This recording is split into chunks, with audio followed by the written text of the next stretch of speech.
Welcome to the deep dive. Today we're taking a look through some really interesting sources, articles, stories, observations, all pointing towards something we maybe take for granted. The surprising power of a person's name. Exactly. And these sources, they really hammer home one core idea right away. It's that your name is just about the sweetest, most important sound you can hear in any language. Okay. So our mission here really is to dig into why that is, and maybe more importantly, see how people have, used this simple truth to achieve some pretty remarkable things. Right, let's jump into that. The sources, they start with this foundational idea, don't they? That your name it's uniquely yours, something you completely own. Completely. It sets you apart, makes you an individual. And that's the critical starting point. Why is that so critical? Because it taps right into our identity. My name is mine.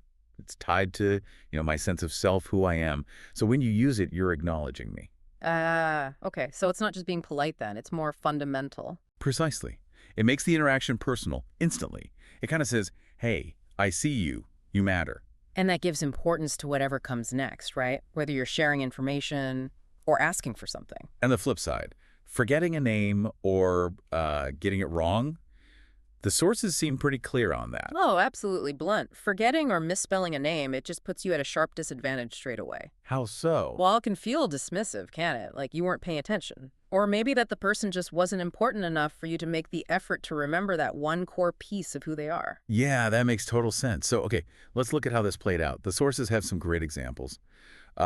Jim Farley, his story is quite something. Father died young, started working a brickyard at 10, very little schooling. Yeah, a really tough start. But what the sources point out is, despite all that, he had this natural warmth, this geniality, and they call it an uncanny ability for remembering names. Uncanny, huh? But it wasn't just natural talent. No, not entirely. He actually built a system, a deliberate one. As he worked his way up, salesman, town clerk, he developed this process. Okay, tell us about the system. What did he actually do? Right, so he'd make sure to get the person's full name, first step. Then he'd gather little facts about their family, their job, their opinions, especially political ones that became key later. And he'd consciously, deliberately fix all that information in his mind, link to the name. And wow, did that pay off? There's that amazing story, right? An interviewer asks his secret to success. He says, hard work, but then admits. Yeah, he admits the real secret was knowing 50,000 people by their first names. 50,000? That's just mind-boggling. It really is. It shows the sheer scale of his effort. And this wasn't just, a social skill. The sources directly link this ability, remembering names, remembering details, to putting Franklin D. Roosevelt in the White House in 1932. A huge impact. How did he scale that up? From town clerk to a national campaign. He built his whole campaign strategy on it. He'd write hundreds of letters a day. Then he'd go on these whirlwind tours. One trip was 20 states, 12,000 miles in just 19 days. Wow. Just shaking hands. No, much more. He called them heart-to-heart talks. Yeah. Really connecting with people. And then the system kicked back in. Exactly. Soon as he got back east, he'd get the guest list from every stop Yeah. and send out thousands, literally thousands, of personal letters. Personal how? They weren't formal. They'd start, Dear Bill or Dear Jane, and just signed Jim. That must have really stood out. You bet it did. Farley figured out early on what these sources keep emphasizing. People are they're most interested in their own name. Using it was a powerful way to connect, a subtle kind of flattery even. And forgetting it or misspelling it. A major blunder. He knew that too. It can cause real, actual pain, even if it seems small. Like that story from the Paris public speaking course. Oh yeah, the misspelled names on the form letters. Right. And this bank manager gets one with his name wrong and sends back this scathing rebuke, is how the source puts it. Shows how strongly people react. It really does. But there's another story that hits even harder, isn't there? Sid Levy and Nicodemus Papadoulos. Yes, that one's powerful. Levy had been calling on Mr. Papadoulos for 15 years. And apparently everyone just called him Nick. Right. The easy nickname. But Levy decided to use the full name. He did. Walked in one day, just said, Good afternoon, Mr. Nicodemus Papadoulos. Simple as that. And the reaction? Overwhelming.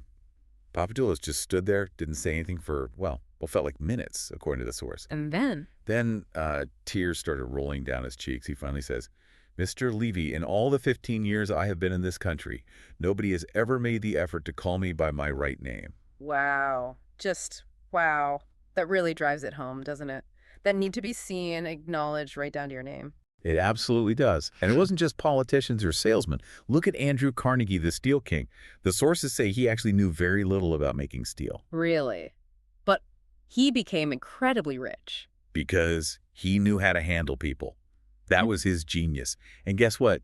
He also figured out the name thing early, like age 10, back in Scotland. Oh, the rabbit story. Right. He gets a mother rabbit, soon has loads of little bunnies. Lots of birdies, but nothing to feed them. So, brilliant idea. He tells the neighborhood kids, hey, if you gather enough clover and dandelions to feed these rabbits. I'll name the bunnies after you. Exactly. And the source says, the plan worked like magic. Kids brought tons of food. He never forgot that lesson. And used it in big business. Totally. Same psychology. When he built that massive steel mill in Pittsburgh, he named it the Edgar Thomson Steel Works. After the president of the Pennsylvania Railroad. Right. Clever. Securing orders. You got it. Huge contract, helped by honoring the top man's name. And then later, when he was fighting George Pullman over the sleeping car business, big rivalry. Carnegie proposes they merge.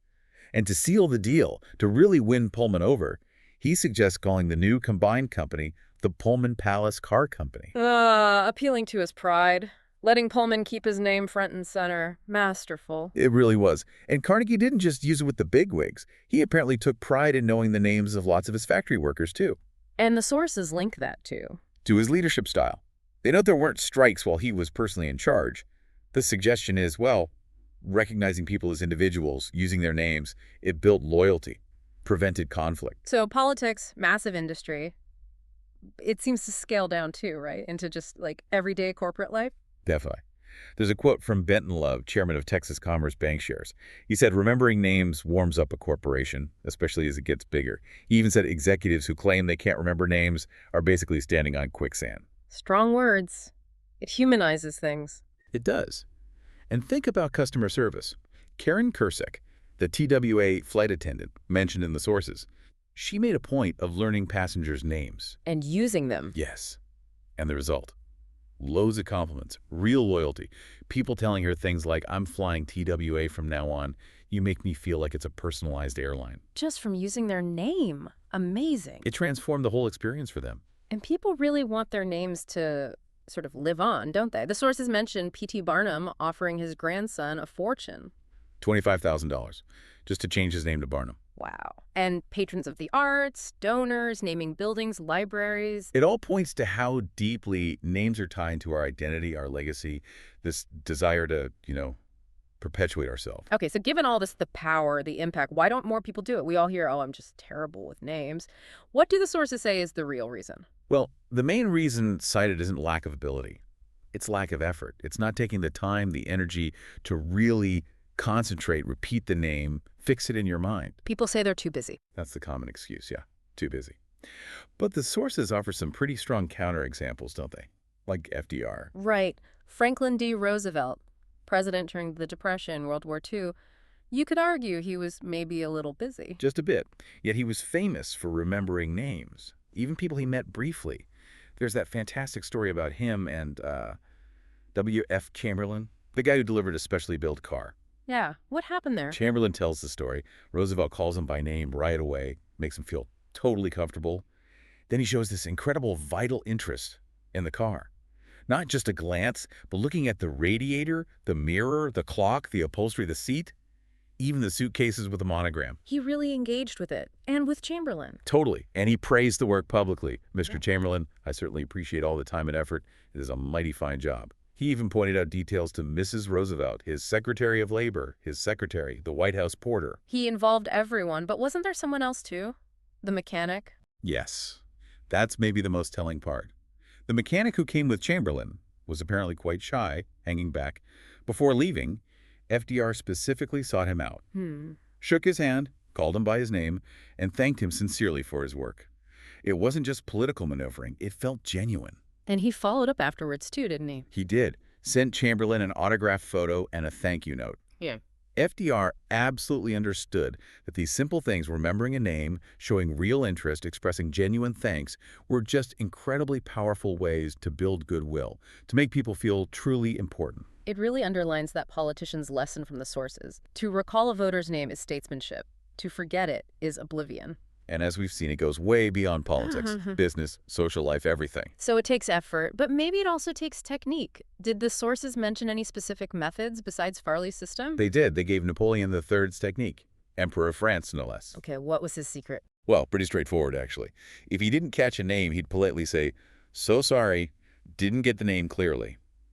Ask for clarification. If it was unusual, he'd ask for the spelling. Makes sense. Helps clarify it. Then, crucially, he'd repeat the name several times during the conversation. Just naturally weave it in. That helps lodge it in your memory. It does. And he'd also try to associate the name with the person's appearance, their features. But for really important people, he did one more thing. Which was?